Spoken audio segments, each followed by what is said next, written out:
Iniisip mo rin ba kung ano to? Masarap to sa paksiw, lalo na sa mga ganitong klase ng isda. Grabe talaga yung tuwa ko na may mga Filipino store nga dito. So kahit malayo kami, na-enjoy pa rin namin yung mga ganitong pagkain. Mga 3 PM na to at pareho kaming walang pasok. Bigla ako nag-crave sa cheese bread na dala niya nung nakaraan. Tapos may kapares na kape. Kaso naubos na nga namin yun. Kaya naman nag-aya na lang siya dyan na pumunta kami sa isang Filipino store Na madalas nga nilang puntahan. lalo na kapag nag-crave sila ng mga Filipino na ulam. Agad nga kaming gumayak dito pero hindi na ako nagpalit, nagpatong na lang ako nitong winter jacket. Ako si Ali, mukhang nakalaya na naman. Sa panahon ngayon dito guys, kahit ganitong napakatirik ng araw, naku, napakalamig ng hangin. Kaya naman kapag lumalabas ay eto, naka-jacket pa rin kami. Sobrang sarap sa puso nitong mga nakikita ako sa paligid. Parang kailan lang halos puti pa lahat yung mga nakikita ko dito dahil sa snow. Pati nga tong ilog na ngayon ay buhay na buhay na. Kapag nature lover ka, sobrang ma-appreciate mo dito sa Canada. Kaya nga na-excite na rin talaga ako sa spring season. At dahil di pwede ang baby sa loob, iniwan na lang muna namin siya dito sa sasakyan. Ngayon nga, nandito kami sa Divisoria Market, Filipino Groceries and Eatery.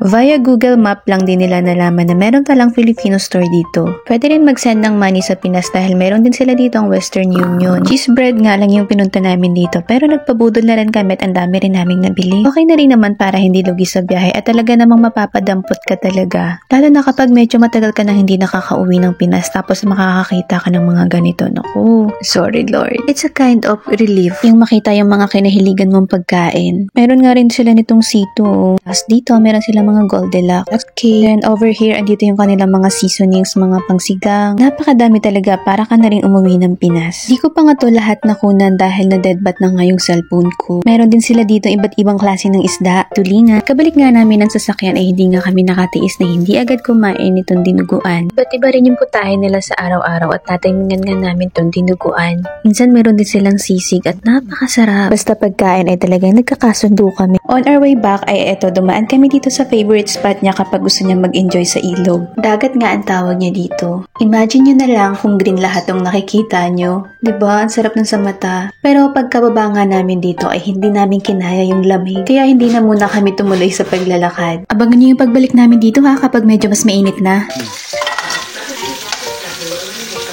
Kamyas talaga to guys. Frozen lang kaya ganito yung itsura. Napakasarap nga dito sa paksiw kaya naman hindi ko rin to pinalampas. Pagka-uwi nga rin namin ay niluto agad namin itong sapsap. Ginanga ang tawag sa amin sa Quezon ng lutong to. Nag-a-add ng sarap ang kamyas dito dahil nga sa maasim ito. Lalagyan na kami dito ng luya, bawang, paminta, suka at kaunting tubig. Paiiga-igahin lang namin to tapos yun, panalo na. Mas masarap tong kainin kapag medyo nabahaw na. Okay na sa akin yung ganito pero mas masarap pa nga tong iprito dahil mas malasa na siya ngayon.